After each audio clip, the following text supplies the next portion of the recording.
Good evening students.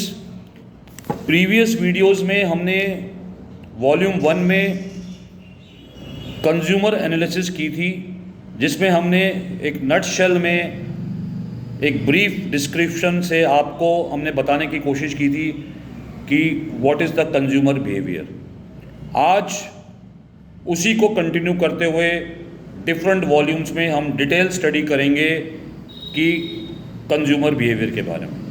तो consumer behaviour students एक study होती है जहाँ पर इंडिविजुअल्स जो डिसीजन लेते हैं और अपने रिसोर्सेज को और अपनी इनकम को डिस्ट्रीब्यूट करते हैं गुड्स एंड सर्विसेज में।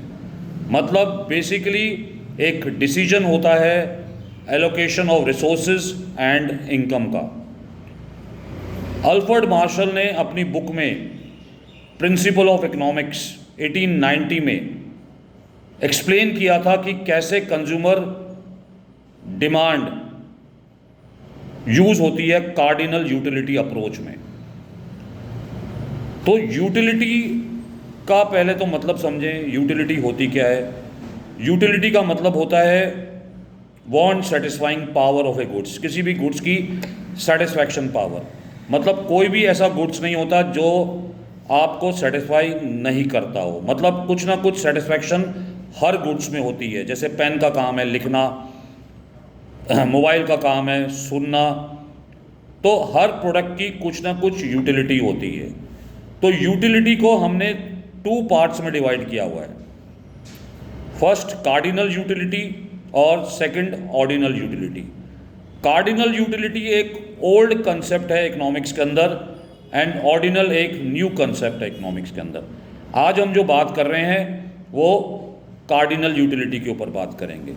कार्डिनल यूटिलिटी को मेजर किया जाता है एब्सोल्यूट नंबर में, जिसको हम कार्डिनल नंबर्स बोलते हैं, जिसको हम यूटिल्स कहते हैं। जैसे फॉर एग्जांपल आप वेट को केजीज में देखते हैं और लेंथ को मीटर सेंटीमीटर में देखते हैं, वैसे ही सेटिस्फैक्शन को मेजर किया जाता है इन टर्म्स ऑफ यूटिल्स।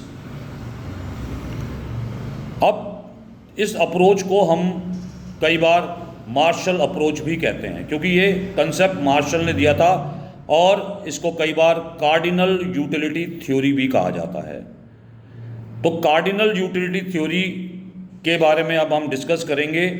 जो इसके की कंसेप्ट्स हैं, जैसे यूटिलिटी, जैसे मैंने आपको बता ही दिया, want satisfying power of A goods, किसी भी गुड्स की सेटिस्फैक्शन पावर जो कंज्यूमर डिराइव करता है कंज्यूमिंग गुड्स एंड सर्विसेज से, जो उससे उसको सेटिस्फैक्शन मिलती है। फॉर एग्जांपल जैसे आप आइसक्रीम खाते हैं तो आपको उससे प्लेजर मिलता है या सेटिस्फैक्शन मिलता है, उसी को हम यूटिलिटी बोलते हैं। तो कार्डिनल मेजरमेंट्स जब हम करते हैं तो कार्डिनल मेजरमेंट मार्शल अज्यूम करते थे कि जो यूटिलिटी है वो क्वांटिफेबल है, मतलब आप उसको क्वांटिफाई कर सकते हो। जैसे फॉर एग्जांपल एक एप्पल कंज्यूम किया तो सपोज हमको 10 यूटिल मिला, 2 एप्पल कंज्यूम किए तो हमको 18 यूटिल मिला। तो इसका मतलब क्या है, अब यूटिल्स कंसेप्ट लोगों को जल्दी समझ में नहीं आता कि एक एप्पल कितने यूटिल का है या 2 एप्पल्स कितने यूटिल्स के लिए, इसीलिए ये ओल्ड कंसेप्ट बन गया इकोनॉमिक्स में। अगर हम इसकी अजम्पशंस की बात करें कार्डिनल यूटिलिटी की एनालिसिस की, तो पहला अजम्पशन है कि कंज्यूमर जो होता है वो रैशनल होता है। मतलब हम सब रैशनल है, हम सब एक ही एम करते हैं अपनी सेटिस्फैक्शन को मतलब मैक्सिमाइज करने के लिए। दूसरा कार्डिनल मेजरमेंट जो होती है वो यूटिलिटी की मेजरमेंट हम यूटिल्स में करते हैं, 1 यूटिल, 10 utils and so on. Third हम ये बात करते हैं constant marginal utility of money, मतलब मनी वर्थ सेटिस्फैक्शन, मतलब वैल्यू ऑफ मनी जो है वो चेंज नहीं होती, ऐसा हम अजम्पशन लेते हैं। Fourth is diminishing marginal utility. इसका मतलब क्या है, जैसे जैसे हम किसी चीज़ की कंजम्पशन को बढ़ाते जाएंगे, हर एक्स्ट्रा यूनिट पे उसकी यूटिलिटी डिक्लाइन होती जाएगी। नेक्स्ट अजम्पशन है एडक्टिव यूटिलिटी, मतलब टोटल यूटिलिटी ऑफ बंडल जो है वो किसके इक्वल है, sum of utility of individual goods के इक्वल। बंडल की utility sum of individual goods के इक्वल होती है। सिक्स्थ अजम्पशन है हमारी इंडिपेंडेंट यूटिलिटी, मतलब एक गुड्स की यूटिलिटी दूसरे गुड्स की यूटिलिटी पे इफेक्ट नहीं करती। ये हम सिक्स्थ अजम्पशन इसकी लेके चलते हैं।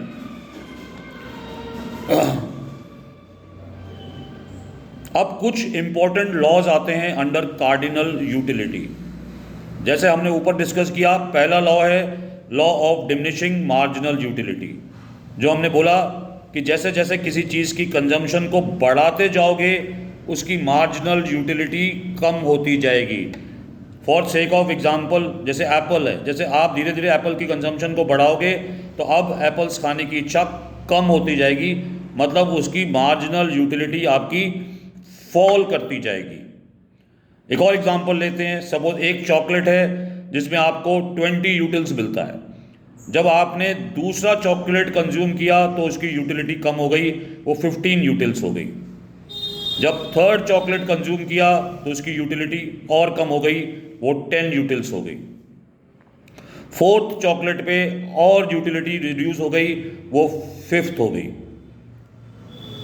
फिफ्थ चॉकलेट पे उसकी मार्जिनल यूटिलिटी जो सैचुरेशन पॉइंट होता है MU इक्वल टू 0, वहाँ पर ये 0 हो गई। सिक्स्थ चॉकलेट जब आप कंज्यूम किया तो वो नेगेटिव हो गई, उसको हम डिस यूटिलिटी बोलते हैं। तो students, law of diminishing under utility के अंदर आप एक चीज़ का ध्यान रखिए कि मार्जिनल यूटिलिटी को डिक्रीज करिए, फिर 0 लाइए, नेगेटिव लाइए और फिर उससे CF निकाल के टोटल यूटिलिटी का फॉर्मेशन करिए। अगर आपको नहीं समझ में आ रहा हो तो आप मुझे कमेंट बॉक्स में बोल सकते हैं। तो जैसे जैसे टोटल यूटिलिटी इंक्रीज होती है, इंक्रीज करती है, मार्जिनल यूटिलिटी डिक्राइज करती है। व्हेन टोटल यूटिलिटी मैक्सिमाइज्ड होती है, मार्जिनल यूटिलिटी 0 होती है। जब टोटल यूटिलिटी डिक्रीज होगी तो मार्जिनल यूटिलिटी नेगेटिव होगी। सेकंड लॉ स्टूडेंट्स आता है हमारा law of equi marginal utility. इसको हम फंडामेंटल लॉ भी बोलते हैं, लॉ ऑफ सब्स्टिट्यूशन और गोसेन सेकंड लॉ भी कहते हैं। अब law of equi marginal utility का मतलब क्या है? कंज्यूमर जो है वो अपने सेटिस्फैक्शन को मैक्सिमाइज करता है जब उसकी रेशियो मार्जिनल यूटिलिटी की दोनों goods equal to price ratio हो जाती है। मतलब MUX जो है वो equal to MUX upon PX equal to MUM and MUY upon PY equal to MUM। मतलब दोनों गुड्स की मार्जिनल यूटिलिटी इक्वल होती है और वो किसके इक्वल होता है? मार्जिनल यूटिलिटी ऑफ मनी, जो कांस्टेंट रहती है। इसका मतलब क्या हुआ? और रैशनल कंज्यूमर जो है अपने एक्सपेंडिचर को इस हिसाब से एलोकेट करता है कि उसका जो लास्ट रुपीज स्पेंट है गुड्स के ऊपर, वो उसको सेम मार्जिनल यूटिलिटी दे। हम एक एग्जाम्पल से इसको समझने की कोशिश करते हैं कि suppose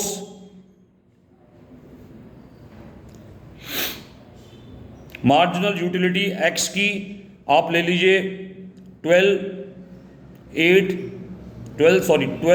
10, 8, 6, 5, 4, 0, -2 marginal utility of X। Marginal utility of Y आप उसको ले लीजिए 10, 8, 6, 4, 2, 0, -2। जैसे मैंने आपको ऊपर समझाया, मार्जिनल यूटिलिटी को डिक्रीज करिए, 0 लाइए और नेगेटिव लाइए। अब हम अज्यूम करते हैं कि प्राइस दोनों का 1 रुपया है, तो MUX upon PX same value हो जाएगी MUX की, और MUY अपॉन PY भी सेम होगी, क्योंकि हमने अज्यूम किया है price of X equal to 1। अब आप देखिए, जहाँ पर MUX अपॉन PX MUM के इक्वल है या MUY upon PY equal to MUM है, वही हमारा इक्विलिब्रियम पॉइंट होगा। उसी को हम इक्विलिब्रियम पॉइंट बोलते हैं।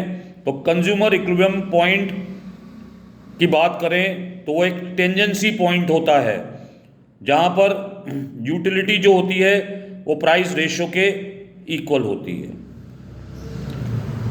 अगर हम कंज्यूमर डिमांड कर्व की बात करें या हम बोले कि मार्शल ने क्या बोला था, तो जब हम यूज़ करते हैं डिमिनिशिंग मार्जिनल यूटिलिटी को और law of equi marginal utility को, तो मार्शल ने बोला कि डिमांड कर्व डाउनवर्ड स्लोपिंग होता है। जैसे जैसे प्राइस कम होता जाता है, कंज्यूमर ज़्यादा यूनिट खरीदता जाता है, उससे MU अपॉन P राइज हो जाता है, marginal utility divided by price increase हो जाता है, और वो कब तक बढ़ता है, leading to equilibrium at a higher quantity, वो हायर क्वांटिटी तक इक्विलिब्रियम को ले जाता है। स्टूडेंट्स, मैंने आपको बताया कि एक ओल्ड कंसेप्ट है, तो इसको क्रिटिसाइज भी किया गया था। यूटिलिटी इज जो क्रिटिज्म की बात कर रहे हैं, यूटिलिटी एक सब्जेक्टिव मैटर है जिसको हम मेजर नहीं कर सकते कार्डिनल नंबर में। जैसे अगर मैं आपको बोलूं कि आप समझ रहे हैं कि यूटिलिटी इस प्रोडक्ट की इतनी है, ठीक है, यूटिलिटी इस प्रोडक्ट की इतनी है, बट आप लोगों को ये पता नहीं चलेगा कि इसकी कितनी यूटिलिटी है। सेकंड बात करें तो कांस्टेंट यूटिलिटी जो मनी की है वो अनरियलिस्टिक होती है। थर्ड बात करें तो इंडिपेंडेंट यूटिलिटी होती है, जो अजम्पशन फॉल्स होती है, क्योंकि कुछ गुड्स कॉम्प्लीमेंट होते हैं, कुछ सब्सिट्यूट होते हैं, तो इसलिए हम ये नहीं कह सकते कि इंडिपेंडेंट है। फोर्थ अगर हम बात करें तो ये इग्नोर करता है इनकम एंड सब्सिट्यूशन इफेक्ट को, जो हम आने वाली इस वीडियो में बात करेंगे हिक्सन और एलन की, जब हम ऑर्डिनल कंसेप्ट को समझेंगे। फिफ्थ बात करें तो fall in explaining given goods, ये गिवन गुड्स को एक्सप्लेन नहीं कर पाता, उसकी इंटरडिपेंडेंसी, प्रेफरेंसेस एक्सेट्रा को शो नहीं कर पाता, ये भी एक्सप्लेन नहीं कर पाता। सो स्टूडेंट्स, अगर आपको हमारा वीडियो पसंद आए तो प्लीज़ लाइक करिए, शेयर करिए, सब्सक्राइब करिए, और आपको कुछ पूछना है तो कमेंट बॉक्स में पूछ सकते हैं। लास्टली हम यही कह सकते हैं कि मार्शल जो लॉ था वो आउटडेटेड अप्रोच थी, बट एक फाउंडेशन था डिमांड थ्योरी का। उसके बाद हिक्स और एलन आए जिन्होंने ऑर्डिनल कंसेप्ट दिया, जो एक न्यू कंसेप्ट बन गया इकोनॉमिक्स में। Thank you very much.